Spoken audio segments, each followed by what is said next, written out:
ಪ್ರೀತಿಯ ವೀಕ್ಷಕರಿಗೆ ಶಂಕರಾನಂದ ಟಿವಿಗೆ ಸ್ವಾಗತ ಸುಸ್ವಾಗತ.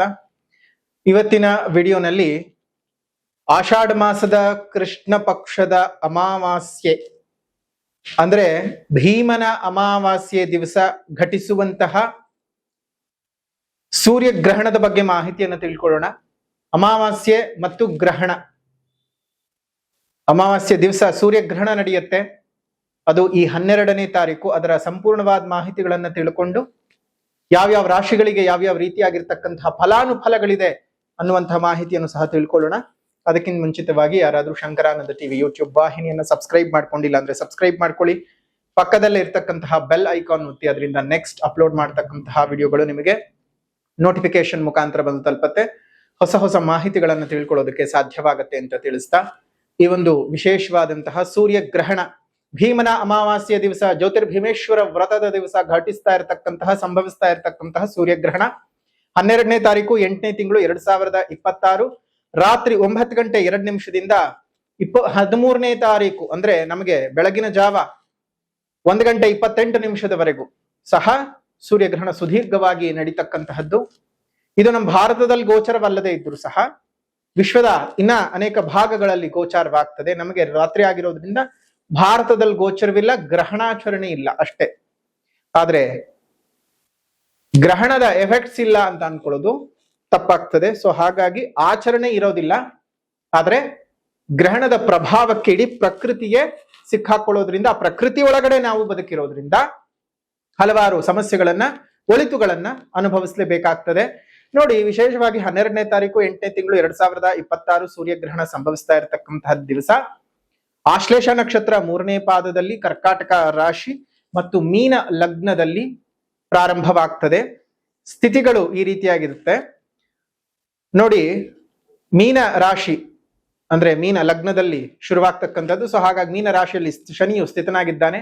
ಅಲ್ಲಿಂದ 4ನೇ ಮನೆ ಒಳಗಡೆ ಕುಜ, 5ನೇ ಮನೆ ಒಳಗಡೆ ರವಿ, ಚಂದ್ರ, ಬುಧ, ಗುರು ಮತ್ತು 6ನೇ ಮನೆಯಲ್ಲಿ ಕೇತು, 7ನೇ ಮನೆಯಲ್ಲಿ ನೀಚಂಗತನಾಗಿರುವಂತಹ ಶುಕ್ರನು, ಅದೇ ರೀತಿಯಲ್ಲಿ 12ನೇ ಮನೆಯಲ್ಲಿ ಇರತಕ್ಕಂತಹ ರಾಹು.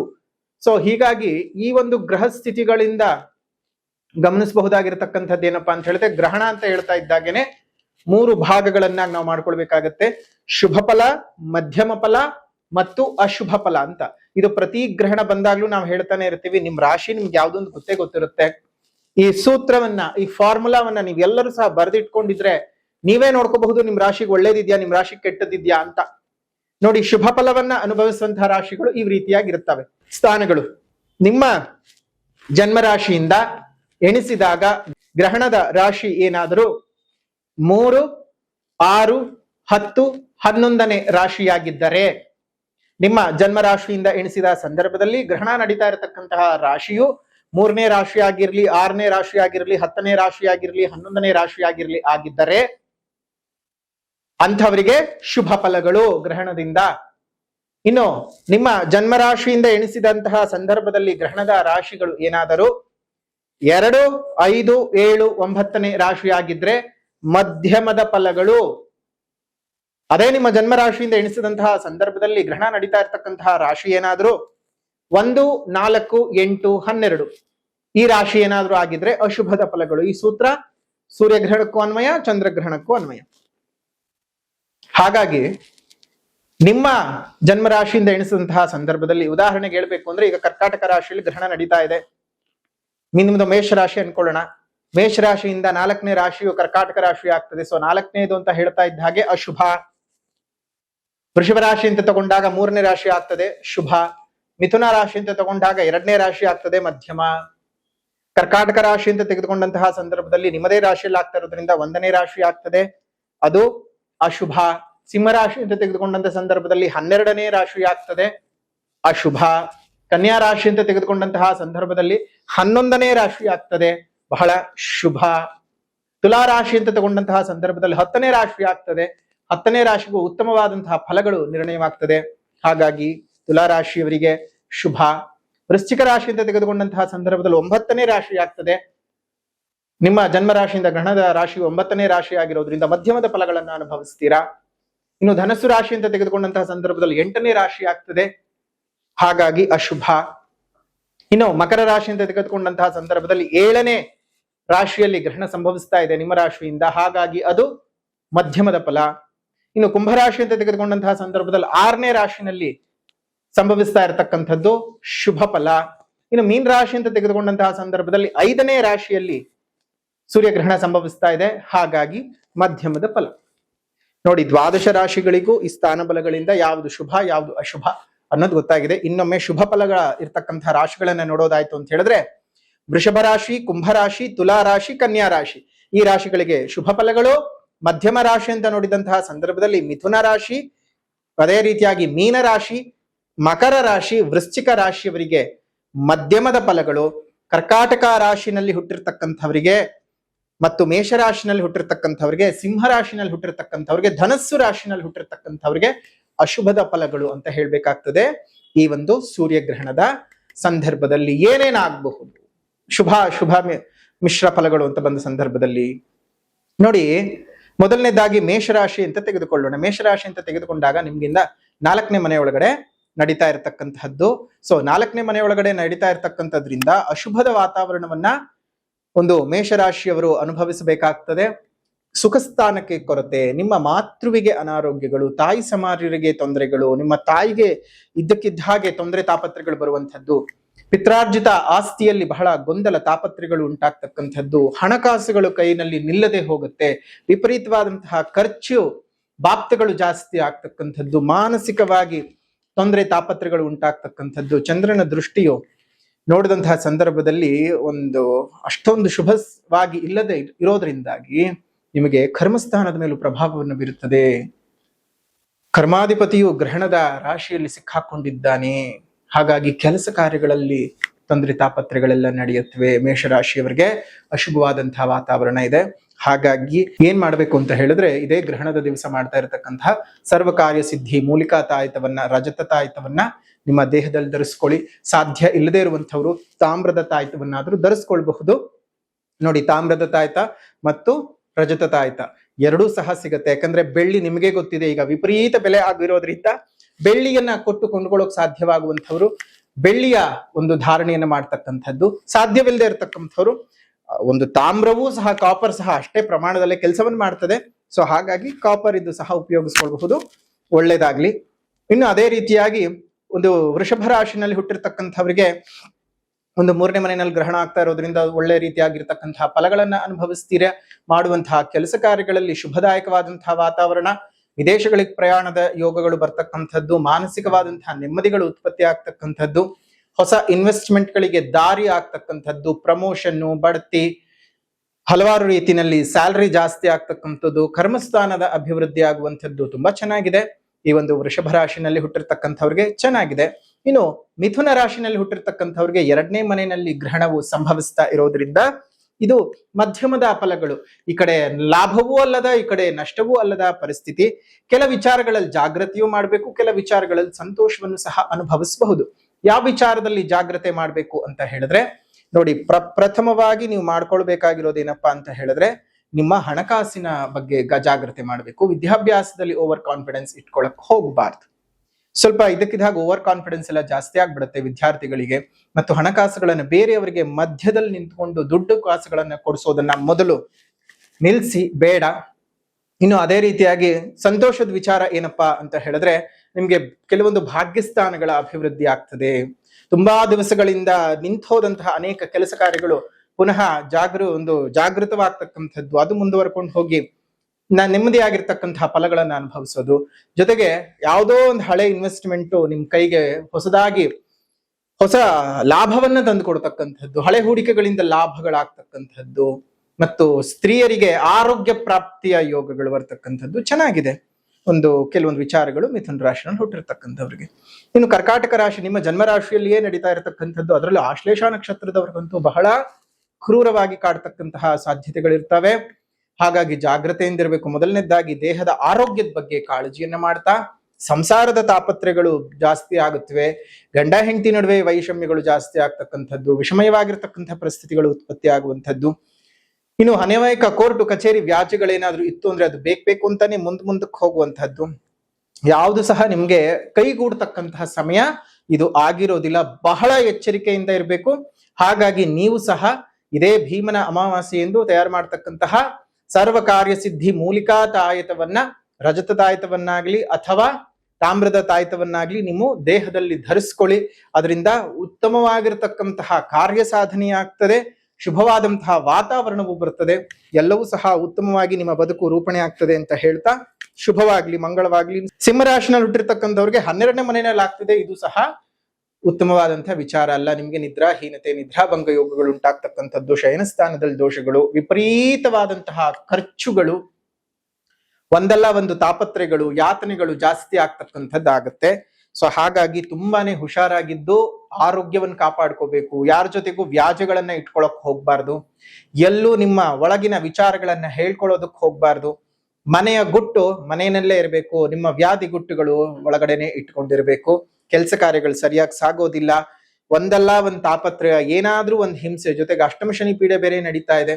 ನೀವು ಸಹ ಇದೇ ಅಮಾವಾಸ್ಯೆ ಗ್ರಹಣ ಕಾಲದಲ್ಲಿ ಮಾಡ್ತಕ್ಕಂತಹ ಸರ್ವಕಾರ್ಯ ಸಿದ್ಧಿ ಮೂಲಿಕಾ ತಾಯ್ತವನ್ನು ಧರಿಸ್ಕೊಳ್ಳೋದು ಮರಿಬೇಡಿ. ಬೆಳ್ಳಿದಾದ್ರೂ ಧರಿಸ್ಕೊಳ್ಳಿ ಸಾಧ್ಯವಿರತಕ್ಕಂಥವ್ರು, ಅಥವಾ ಸಾಧ್ಯ ಇಲ್ಲದೆ ಇರತಕ್ಕಂಥವ್ರು, ಅಷ್ಟು ಹಣ ಕೊಡ್ಲಿಕ್ಕೆ ಸಾಧ್ಯ ಇಲ್ಲದಂಥವ್ರು ತಾಮ್ರದ್ದು ಕಡಿಮೆ ಬೆಲೆಗೆ ಸಿಗ್ತಕ್ಕಂಥದ್ದು. ಮೂಲಿಕೆಗಳೆಲ್ಲ ಒಂದೇ, ಹಾಗಾಗಿ ತಾಮ್ರದ್ದಾದ್ರೂ ಧರಿಸ್ಕೊಂಡು ನೆಮ್ಮದಿಯನ್ನ ಪಡ್ಕೊಳ್ಳಿ. ಕನ್ಯಾ ರಾಶಿ ಅಂತ ನೋಡ್ತಾ ಇದ್ದಾಗ 11ನೇ ರಾಶಿನಲ್ಲಿ ಗ್ರಹಣ ನಡೀತದೆ. 11ನೇ ರಾಶಿಯಲ್ಲಿ ಗ್ರಹಣ ನಡೆಯೋದ್ರಿಂದ ಬಹಳ ಚೆನ್ನಾಗಿರ್ತಕ್ಕಂತಹ ವಾತಾವರಣ ನಿಮ್ಗೆ ಉತ್ಪತ್ತಿ ಆಗ್ತಕ್ಕಂತಹದ್ದು, ಶುಭವಾದಂತಹ, ಬಹಳ ಸೌಕರ್ಯದಾಯಕವಾಗಿರ್ತಕ್ಕಂತಹ, ಬಹಳ ನೆಮ್ಮದಿದಾಯಕವಾಗಿರ್ತಕ್ಕಂತಹ ವಾತಾವರಣ ಸಿಗುತ್ತೆ. ಅನೇಕ ಕೆಲಸ ಕಾರ್ಯಗಳಲ್ಲಿ ಲಾಭಗಳು ಬರ್ತಕ್ಕಂಥದ್ದು. ಮನೆಯಲ್ಲಿ ತುಂಬಾ ದಿವಸಗಳಿಂದ ಕಾರ್ಯಗಳು ನಿಂತೋದಂಥದ್ದೆಲ್ಲ ಮುಂದುವರಿಯುತ್ತೆ. ನಿಮ್ಮ ಮನಸ್ಸಿಗೆ ಚಿಂತೆಗಳು, ತಾಪತ್ರೆಗಳು ಬರದೇ ಇರುವ ಹಾಗೆ ಅನೇಕ ರೀತಿನಲ್ಲಿ ಶುಭವಾದಂತಹ ಕೆಲಸ ಕಾರ್ಯಗಳು ನಡೆಯುತ್ತೆ. ಒಳ್ಳೆ ರೀತಿಯಲ್ಲಿ ಯೋಗ ಪ್ರಾಪ್ತಿ ಆಗ್ತಕ್ಕಂಥದ್ದು, ವಿದ್ಯಾರ್ಥಿಗಳಿಗೆ ವಿದ್ಯಾಪ್ರಾಪ್ತಿ ಚೆನ್ನಾಗಿ ಆಗೋದು ಮಾತ್ರವಲ್ಲದೆ, ತುಂಬಾ ದಿವಸಗಳಿಂದ ಸಂತಾನಕ್ಕಾಗಿ ನಿರೀಕ್ಷೆ ಮಾಡ್ತಾ ಇದ್ದಂತಹ ದಂಪತಿಗಳಿಗೆ ಸಂತಾನ ಭಾಗ್ಯ ಯೋಗ ಬರ್ತಕ್ಕಂಥದ್ದು ನಡೆಯುತ್ತೆ. ಚೆನ್ನಾಗಿದೆ. ಇನ್ನಷ್ಟು ಚೆನ್ನಾಗಾಗ್ಬೇಕು ಅಂದ್ರೆ ನಿಮ್ಮ ಇಷ್ಟ ದೇವರ ಪ್ರಾರ್ಥನೆಯನ್ನು ಮಾಡ್ಕೊಳ್ಳಿ. ಶುಭವಾಗ್ಲಿ, ಮಂಗಳವಾಗ್ಲಿ. ಇನ್ನು ಅದೇ ರೀತಿಯಾಗಿ ಮುಂದಿನ ರಾಶಿ ತುಲಾ ರಾಶಿ. ತುಲಾ ರಾಶಿ ಅಂತ ಹೇಳ್ತಾ ಇದ್ದಾಗ 10ನೇ ರಾಶಿ ಆಗುತ್ತೆ. ನಿಮ್ಮ ಜನ್ಮ ರಾಶಿಯಿಂದ ಗ್ರಹಣದ ರಾಶಿಯು 10ನೇ ರಾಶಿ ಆಗುವುದರಿಂದ ನಿಮಗೆ ಉತ್ತಮವಾದಂತಹ ಕೆಲಸ ಕಾರ್ಯಗಳೆಲ್ಲ ಅಭಿವೃದ್ಧಿ. ನಿರುದ್ಯೋಗಿಗಳಿಗೆ ಕೆಲಸ ಕಾರ್ಯಗಳು ಸಿಗ್ತಕ್ಕಂಥದ್ದು, ಪ್ರಮೋಷನ್ ಸಿಗ್ತಾ ಇಲ್ಲ, ಇನ್ಕ್ರಿಮೆಂಟ್ ಬರ್ತಾ ಇಲ್ಲ, ಟ್ರಾನ್ಸ್ಫರ್ಗಳು ಸಿಗ್ತಾ ಇಲ್ಲ ಅಂತ ಯೋಚನೆ ಮಾಡ್ತಾ ಇದ್ದಂಥವ್ರಿಗೆಲ್ಲ ನಿಮ್ಗೆ ಅನುಕೂಲಗಳಾಯ್ತು. ಮತ್ತು ಸರ್ಕಾರಿ ಉದ್ಯೋಗಿಗಳಿಗೆ, ಇದ್ದಂತಹ ತೊಂದರೆ ತಾಪತ್ರೆಗಳೆಲ್ಲ ನಿವಾರಣೆ ಆಗುತ್ತೆ. ಬಹಳ ನೆಮ್ಮದಿ ಮತ್ತು ಶುಭದಾಯಕವಾದಂತಹ ವಾತಾವರಣ ಈ ಒಂದು ಸಂದರ್ಭದಲ್ಲಿ ಇದೆ. ಇನ್ನಷ್ಟು ನೆಮ್ಮದಿಯನ್ನ ಪಡ್ಕೊಳ್ಬೇಕು ಅಂದ್ರೆ ನಿಮ್ಮ ಕುಲದೇವತೆಯನ್ನ ಪ್ರಾರ್ಥನೆ ಮಾಡ್ಕೊಳ್ಳಿ ತುಲಾರಾಶಿಯವರು. ಮತ್ತು ಒಂದು ಎಚ್ಚರಿಕೆ ಏನಪ್ಪಾ ಅಂತ ಹೇಳಿದ್ರೆ, ಹಣಕಾಸಿನ ವಿಚಾರ ಗುಟ್ಟಾಗಿಟ್ಕೊಳ್ಳಿ. ಇನ್ನು ವೃಶ್ಚಿಕ ರಾಶಿ. ವೃಶ್ಚಿಕ ರಾಶಿನಲ್ಲಿ ಹುಟ್ಟಿರ್ತಕ್ಕಂಥವ್ರಿಗೆ ನಿಮ್ಮ ರಾಶಿಯಿಂದ ಗ್ರಹಣದ ರಾಶಿಯು 9ನೇ ರಾಶಿ ಆಗ್ತದೆ. ಮಧ್ಯಮದ ಫಲಗಳು, ನಥಿಂಗ್ ಗೇನ್ ನಥಿಂಗ್ ಲಾಸ್. ಅಂತಹ ಸೀರಿಯಸ್ ಆಗಿ ಏನು ನಿಮ್ಗೆ ಕೆಡಕಾಗ್ತಕ್ಕಂಥದ್ದು ತುಂಬಾ ಚೆನ್ನಾಗೇನೋ ಒಳ್ಳೇದಾಗ್ಬಿಡತ್ತೆ, ಆ ತರಹದ್ದೇನೂ ಇಲ್ಲ. ತುಂಬಾ ಮಧ್ಯಮವಾದ ಸಾಧಾರಣವಾದ ಫಲಗಳನ್ನ ಅನುಭವಿಸ್ಬೇಕಾಗ್ತದೆ. ಪ್ರಕೃತಿಯ ಮೇಲೆ 3 ತಿಂಗಳಿನವರೆಗೂ ಪ್ರಭಾವ ಇದ್ದೇ ಇರ್ತದೆ. ಮನುಷ್ಯನ ಮೇಲೆ 1 ತಿಂಗಳಿನವರೆಗೂ ಪ್ರಭಾವ ಇರ್ತದೆ. ಸೊ ಹಾಗಾಗಿ ಕೆಲವೊಂದು ಸಣ್ಣ ಪುಟ್ಟ ಎಚ್ಚರಿಕೆ ಏನಪ್ಪಾ ಅಂತ ಹೇಳಿದ್ರೆ, ಯಾರಿಗೂ ಮಾತುಕತೆಗಳಲ್ಲಿ ಸಿಕ್ಕಾಕೊಳಕ್ ಹೋಗೋದು ಬೇಡ. ಯಾರಿಗಾದ್ರೂ ಏನಾದ್ರೂ ಮಾಡಿಕೊಡ್ತೀನಿ ಅಥವಾ ಏನಾದ್ರೂ ಒಂದು ವ್ಯವಸ್ಥೆ ಮಾಡ್ಕೊಡ್ತೀನಿ ಅಥವಾ ಯಾರಿಗೂ ಸಹಾಯ ಮಾಡ್ತೀನಿ, ಆ ತರದ್ ಯಾವುದೇ ಮಾತುಕತೆಗಳಿಗೆ ವೃಶ್ಚಿಕ ರಾಶಿಯವರು ಸಿಕ್ಕಾಕೊಳ್ಳೋದು ಬೇಡ. ಮತ್ತು ನಿಮ್ ಭಾಗ್ಯಸ್ಥಾನದಲ್ಲಿ 9ನೇ ಮನೆಯಲ್ಲಿ ಆಗ್ತಾ ಇರೋದ್ರಿಂದ ಸಣ್ಣ ಪುಟ್ಟ ಏಳಿಗೆಗಳು ಸಹ ಕಂಡು ಬರ್ತವೆ. ನೀವೆಷ್ಟು ಮೌನವಾಗಿರ್ತೀರೋ ಅಷ್ಟು ಒಳ್ಳೇದು. ಯಾಕಂದ್ರೆ ಗುರು ಸಹ ಅಲ್ಲೇ ಇದ್ದಾನೆ, ಉಚ್ಚಂಗತನಾಗಿರ್ತಕ್ಕಂತಹ ಗುರು ಅಲ್ಲೇ ಇರೋದ್ರಿಂದ. ಸೊ ಚತುರ್ಗ್ರಹ ಯೋಗದಲ್ಲಿ ರವಿ, ಚಂದ್ರ, ಬುಧ, ಗುರು, ಚತುರ್ಗ್ರಹ ಯೋಗದಲ್ಲಿ ಬೇರೆ ಗ್ರಹಣ ಉಂಟಾಗ್ತಾ ಇರೋದ್ರಿಂದ ಸ್ವಲ್ಪ ಒಳ್ಳೇದು ಹೌದು, ಕೆಡುಕು ಹೌದು. ಜಾಗೃತಿಯಾಗಿದ್ದು ಜೀವನ ಮುಂದುವರಿಸಿ. ಶುಭವಾಗ್ಲಿ. ಇನ್ ಧನಸ್ಸು ರಾಶಿ. ಧನಸ್ಸು ರಾಶಿ ಅಂತ ನೋಡ್ತಾ ಇದ್ದ ಹಾಗೇನೆ 8ನೇ ರಾಶಿ ಆಗ್ತದೆ. ಅಶುಭ ರಾಶಿ. ಅಶುಭವಾಗಿರ್ತಕ್ಕಂತಹ ಫಲಗಳು, ಆಯುಷ್ಯಕ್ಕೆ ಕೊರತೆ, ಅನಾರೋಗ್ಯಗಳು ಕಾರಣವಾಗ್ತದೆ. ದಿಢೀರಂತ ಹಾಸ್ಪಿಟಲೈಸ್ಡ್ ಆಗ್ಬೋದು, ದಿಢೀರಂತ ವೈದ್ಯಕೀಯ ವೆಚ್ಚಗಳು ಜಾಸ್ತಿ ಆಗುವಂಥದ್ದು, ಕೋರ್ಟು ಕಚೇರಿ ವ್ಯಾಜ್ಯಗಳೆಲ್ಲ ತುಂಬಾನೇ ಜಾಸ್ತಿ ಆಗ್ತಕ್ಕಂಥದ್ದು, ತುಂಬಾ ಪ್ರೀತಿಸಿದವರಿಂದ ಮೋಸ ಹೋಗ್ತಕ್ಕಂಥದ್ದು, ಲವ್ ಮಾಡ್ತಾ ಇರ್ತಕ್ಕಂಥವ್ರಿಗೆ ಬ್ರೇಕಪ್ ಆಗ್ತಕ್ಕಂತಹ ಸಾಧ್ಯತೆಗಳು ಇರುವಂಥದ್ದು, ಮನಸ್ಸಿಗೆ ನೆಮ್ಮದಿ ಇರೋದಿಲ್ಲ, ವ್ಯಾಜ್ಯಗಳು, ತೊಂದರೆಗಳು, ತಾಪತ್ರೆಗಳು, ಒಂದಲ್ಲ ಎರಡಲ್ಲ ತುಂಬಾ ಹಿಂಸೆಗಳನ್ನು ಅನುಭವಿಸ್ಬೇಕಾಗ್ತದೆ. ಒಂದು ಧನಸ್ಸು ರಾಶಿನಲ್ಲಿ ಹುಟ್ಟಿರ್ತಕ್ಕಂಥವ್ರು, ಅದರಲ್ಲೂ ಎಸ್ಪೆಷಲಿ ಆಯುಷ್ಯ, ಆರೋಗ್ಯ, ಹಣಕಾಸು, ಕೋರ್ಟು ಕಚೇರಿ, ವ್ಯಾಜೆ, ಪ್ರೀತಿ ಎಲ್ಲದಕ್ಕೂ ಭಂಗ ಯೋಗಗಳು ಇದ್ದಾವೆ. ಹುಷಾರು. ಪರಿಹಾರವಾಗಿ ಇದೇ ಅಮಾವಾಸ್ಯೆ ಎಂದು ಜ್ಯೋತಿರ್ಭೀಮೇಶ್ವರ ವ್ರತದ ದಿವಸ ಇರತಕ್ಕಂತಹ ಭೀಮೇಶ್ವರ ವ್ರತದ ದಿವಸ ಇರತಕ್ಕಂತಹ ಭೀಮನ ಅಮಾವಾಸ್ಯೆ ಅಂತ ಕರೆಯುವಂತಹ ಈ ಅಮಾವಾಸ್ಯೆಯ ದಿವಸ ವಿಶೇಷವಾಗಿ ಗ್ರಹಣವೂ ಸಹ ಇರೋದ್ರಿಂದ ನಿಮ್ಮ ಅನೇಕ ಸಂಕಷ್ಟಗಳು ನಾಶವಾಗಬೇಕು ಅಂತ ಹೇಳಿ ಒಂದು ಸರ್ವಕಾರ್ಯ ಸಿದ್ಧಿ ಮೂಲಿಕಾ ತಾಯಿತವನ್ನ ನಾವು ಮಾಡ್ತಾ ಇದ್ದೇವೆ. ನಿಮ್ಮ ಕೆಲಸ ಕಾರ್ಯಗಳಲ್ಲಿ ಪ್ರಗತಿಯಾಗಿ ಜೀವನವು ಚೆನ್ನಾಗಿರ್ಬೇಕು ಅಂತ ಹೇಳಿ ಬೆಳ್ಳಿ ಮತ್ತು ತಾಮ್ರದ ತಾಯಿತವನ್ನ ಮಾಡ್ತಾ ಇದ್ದೇವೆ. ನಿಮ್ಮ ಶಕ್ತಿಯಾನುಸಾರ ಬೆಳ್ಳಿಯದ್ದಾಗ್ಲಿ ಅಥವಾ ತಾಮ್ರದ್ದಾಗ್ಲಿ ಖರೀದಿ ಮಾಡಿ ಅದನ್ನ ಧರಿಸ್ಕೊಳ್ಳಿ, ಶುಭವಾಗ್ಲಿ ಅಂತ ಹೇಳ್ತಾ ಮುಂದಿನ ರಾಶಿ ಮಕರ ರಾಶಿ. ಮಕರ ರಾಶಿನಲ್ಲಿ ಹುಟ್ಟಿರುವಂತಹವರಿಗೆ ಈ ಒಂದು ವಿಶೇಷವಾದಂತಹ ಶುಭ ಸಂದರ್ಭದಲ್ಲಿ 7ನೇ ರಾಶಿನಲ್ಲಿ ಆಗ್ತಾ ಇದೆ. ಇದು ಸಹ ಮಧ್ಯಮದ ಫಲಗಳು. ಮಧ್ಯಮದ ಫಲಗಳು ಯಾವ ರೀತಿಯಾಗಿದೆ ಅಂತ ಹೇಳಿದ್ರೆ, ವೈವಾಹಿಕ ಜೀವನಕ್ಕೆ ಸಂಬಂಧಪಟ್ಟ ಹಾಗೆ ಒಂದಷ್ಟು ಒಳ್ಳೆಯ ಏಳಿಗೆಗಳು ಇದ್ದಾವೆ, ಒಳ್ಳೆಯ ಬೆಳವಣಿಗೆಗಳು ಇದ್ದಾವೆ. ಮಾನಸಿಕವಾಗಿರ್ತಕ್ಕಂತಹ ಒತ್ತಡಗಳಿಂದೆಲ್ಲ ನೀವು ಆಚೆ ಬರ್ತೀರಿ. ಆದ್ರೆ ಈಗಾಗಲೇ ಏನಾದ್ರೂ ಸಂಸಾರದಲ್ಲಿ ತಾಪತ್ರೆಗಳೇನಾದ್ರೂ ಕ್ರಿಯೇಟ್ ಮಾಡ್ಕೊಂಡಿರ್ತಕ್ಕಂಥವ್ರು ಜಾಗ್ರತೆ, ಅವರಿಗೆ ಅಷ್ಟು ಉತ್ತಮವಾದ ವಿಚಾರ ಅಲ್ಲ. ಇನ್ನೊಂದಷ್ಟು ಹಣಕಾಸಿನ ಮೂಲಗಳು ಚೆನ್ನಾಗಿ ಆಗ್ತವೆ, ಕೆಲಸ ಕಾರ್ಯಗಳು ಚೆನ್ನಾಗಿ ಕೈ ಹಿಡಿಯುತ್ತವೆ, ಒಂದಷ್ಟು ನೆಮ್ಮದಿ ಅನ್ನುವಂಥದ್ದು ಸಿಗುತ್ತೆ. ಸಣ್ಣ ಪುಟ್ಟ ವ್ಯತ್ಯಾಸಗಳು, ಸಣ್ಣ ಪುಟ್ಟ ಹಿನ್ನಡೆಗಳು ಸರ್ವೇ ಸಾಮಾನ್ಯವಾಗಿ ಕಂಡು ಬಂದರೂ ಮಿಕ್ಕಿದ್ದೆಲ್ಲ ಶುಭದಾಯಕವಾದಂತಹ ವಾತಾವರಣದಲ್ಲಿದೆ. ಮುಂದಕ್ಕೆ ಶುಭವೂ ಆಗ್ತದೆ. ಒಳ್ಳೇದಾಗ್ಲಿ ಮಕರ ರಾಶಿನಲ್ಲಿ ಹುಟ್ಟಿರ್ತಕ್ಕಂಥವ್ರಿಗೆ. ಇನ್ನು ಮುಂದಿನ ರಾಶಿ ಕುಂಭರಾಶಿ. ಕುಂಭರಾಶಿನಲ್ಲಿ ಹುಟ್ಟಿರುವಂಥವ್ರಿಗೆ 6ನೇ ರಾಶಿನಲ್ಲಿ ಆಗ್ತಾ ಇರತಕ್ಕಂಥದ್ದು ಶುಭ ಫಲ. ಪಾಪ ಅದೆಷ್ಟೋ ತಿಂಗಳುಗಳಿಂದ ಕುಂಭರಾಶಿಯವರು ಕಣ್ಣೀರಿನಲ್ಲಿ ಕೈ ತೊಳಿತಾ ಇದ್ರಿ. ಆದ್ರೆ ಈ ಒಂದು ಸಂದರ್ಭದಲ್ಲಿ ಅನೇಕ ವಿಧದಲ್ಲಿ ಈ ಗ್ರಹಣದ ಸಂದರ್ಭ ನಿಮಗೆ ಒಳ್ಳೆಯದನ್ನ ಮಾಡ್ತಕ್ಕಂಥದ್ದು. ಈ ಸೂರ್ಯಗ್ರಹಣ ಒಳ್ಳೆಯದನ್ನ ಮಾಡ್ತಕ್ಕಂಥದ್ದಿದೆ. ಅದೇ ರೀತಿಯಾಗಿ ಮುಂದಿನ 15 ದಿನಗಳ ಅಂತರದಲ್ಲಿ ಮತ್ತೊಂದು ಚಂದ್ರಗ್ರಹಣವು ನಡೆಯುತ್ತೆ. ಅದರ ಬಗ್ಗೆ ಮಾಹಿತಿ ಹೇಳಬೇಕಾದಾಗ ಅದನ್ನ ನೋಡೋಣ. ಈಗ 12ನೇ ತಾರೀಕು 8ನೇ ತಿಂಗಳು 2026ರಂದು ಸೂರ್ಯಗ್ರಹಣ ನಿಮಗೆ ಶುಭದಾಯಕವಾದಂತಹ ಫಲಗಳನ್ನ ಕೊಡುತ್ತೆ. ಯಾರ್ಯಾರಿಗೆ ಸರ್ಕಾರಿ ಕೆಲಸಕ್ಕೆ ತಾಪತ್ರೆಗಳು ಇತ್ತು, ಸರ್ಕಾರಿ ಉದ್ಯೋಗದಲ್ಲಿ ಸಮಸ್ಯೆಗಳಿತ್ತು, ಇನ್ನೇನ್ ಕೆಲಸ ಆಗೇ ಹೋಗ್ತು, ಸಿಗ್ತಾ ಇಲ್ಲ, ಏನೋ ಒಂದು ಕೋರ್ಟ್ಗೆ ಹೋಗ್ಬಿಟ್ಟಿದೆ, ಕಚೇರಿಗೆ ಹೋಗ್ಬಿಟ್ಟಿದೆ, ಆಗ್ತಿಲ್ಲ, ಅದೆಲ್ಲ ಬಗೆಹರಿದು ಹೋಗುತ್ತೆ, ಚೆನ್ನಾಗಾಗತ್ತೆ. ಶಾಂತಿ ಅನ್ನುವಂಥದ್ದು, ನೆಮ್ಮದಿ ಅನ್ನುವಂಥದ್ದು, ಕುಟುಂಬದಲ್ಲಿ ಸುಖ ಸೌಖ್ಯಗಳ ವೃದ್ಧಿ ಆಗ್ತಕ್ಕಂಥದ್ದು ಆಗತ್ತೆ. ಕುಂಭರಾಶಿನಲ್ಲಿ ಹುಟ್ಟಿರುವಂಥವ್ರಿಗೆ ಚೆನ್ನಾಗಿದೆ. ಇನ್ನಷ್ಟು ಬೆಳೆಸ್ಕೊಂಡು ಹೋಗ್ಬೇಕು ಅಂತ ಹೇಳಿದ್ರೆ ನಿಮ್ಮ ಇಷ್ಟ ದೇವರ ಮತ್ತು ಮನೆ ದೇವರ ಪ್ರಾರ್ಥನೆಯನ್ನು ಮಾಡ್ತಾ ಪ್ರತಿನಿತ್ಯ ಅವರಿಗೆ ದೀಪವನ್ನು ಹಚ್ಚಿ ಮುಂದಕ್ಕೆ ಹೋಗಿ ಒಳ್ಳೇದಾಗ್ಲಿ. ಇನ್ನು ಕೊನೆಯದಾಗಿ ಮೀನರಾಶಿ. ಮೀನರಾಶಿನಲ್ಲಿ ಹುಟ್ಟಿರ್ತಕ್ಕಂಥವ್ರಿಗೆ ಈ ಒಂದು ಗ್ರಹಣದ ಶುಭ ಸಂದರ್ಭದ ಒಳಗಡೆ ಮಧ್ಯಮದ ಫಲಗಳಿದ್ದಾವೆ. 5ನೇ ರಾಶಿ ಆಗ್ತದೆ. ನೀವೇನು ಪಡ್ಕೊಳ್ಳೋದು ಇರೋದಿಲ್ಲ, ನೀವೇನು ಕಳ್ಕೊಳ್ಳೋದು ಇರೋದಿಲ್ಲ. ಸೊ ಹಾಗಾಗಿ ತಲೆ ಕೆಡಿಸ್ಕೊಳ್ಳುವಂತ ಅವಶ್ಯಕತೆ ಇಲ್ಲ. ಒಂದೆರಡು ಪರಿಹಾರಗಳನ್ನು ಮಾಡ್ಕೊಳ್ಳಿ. ಯಾಕಂದ್ರೆ ಚಂದ್ರನ ತತ್ವ ಅಲ್ವಾ, ಮೊದಲೇ ನಿಮ್ದು ದ್ವಿಸ್ವಭಾವ ರಾಶಿ, ತುಂಬಾ ಏರುಪೇರು ಆಗೋಗ್ಬಿಡ್ತೀರಿ. ತುಂಬಾನೇ ಒಂದ್ ರೀತಿಯಾಗಿ ಮಾನಸಿಕವಾಗಿ ಇಲ್ಲದೇ ಇರುವಂತದ್ದನ್ನು ಓವರ್ ಥಿಂಕ್ ಮಾಡ್ಕೊಂಡು ಏನೇನೋ ಮಾಡ್ಕೊಳ್ಳೋ ಪ್ರಯತ್ನಗಳನ್ನು ಮಾಡ್ಕೊಳ್ತೀರಿ. ಆ ರೀತಿಯಾಗಿ ಏನು ಮಾಡ್ಕೊಳಕ್ ಹೋಗ್ಬೇಡಿ. ಗ್ರಹಣದ ಪ್ರಭಾವ ಆ ರೀತಿಯಾಗಿದೆ. ಸೊ ಹಾಗಾಗಿ ಯೋಚನೆ ಅಂತೂ ಮಾಡೋದಕ್ಕೆ ಹೋಗ್ಬೇಡಿ. ನಿಮ್ಗೆ ಯಾವ ರೀತಿ ಒಳ್ಳೇದು ಮತ್ತು ಕೆಡಕು ಎರಡೂ ಸಹ ಆಗುತ್ತದೆ.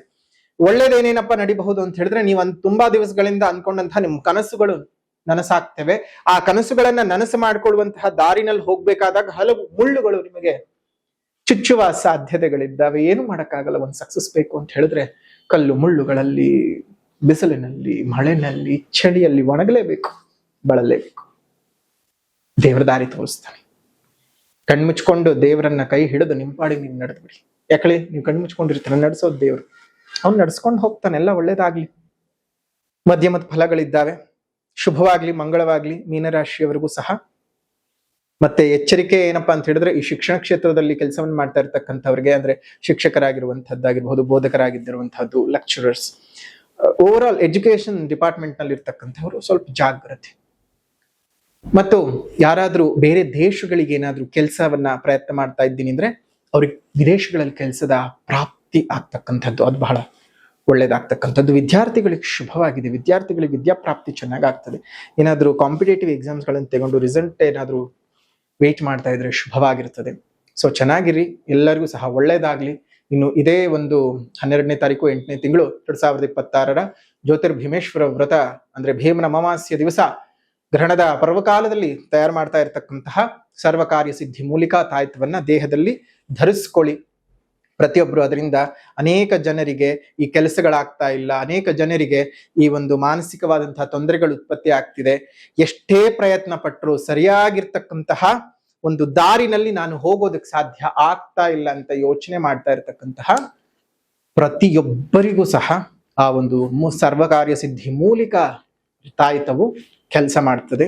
ಹಾಗಾಗಿ ಸಾಧ್ಯವಿರುವಂಥವ್ರು ಬೆಳ್ಳಿಯದ್ದನ್ನು ಧರಿಸ್ಕೊಳ್ಳಿ, ಸಾಧ್ಯವಿಲ್ಲದೆ ಇರ್ತಕ್ಕಂಥವ್ರು ಒಂದು ತಾಮ್ರದ ತಾಯ್ತವನ್ನು ಧರಿಸ್ಕೊಳ್ಳಿ. ಶುಭವಾಗ್ಲಿ, ಮಂಗಳವಾಗ್ಲಿ ಅಂತ ಹೇಳ್ತಾ ಈ ಒಂದು ವಿಶೇಷವಾಗಿರ್ತಕ್ಕಂತಹ ಸೂರ್ಯಗ್ರಹಣದ ಮಾಹಿತಿಯನ್ನ ತಿಳ್ಕೊಂಡಿದ್ದಾಯ್ತು.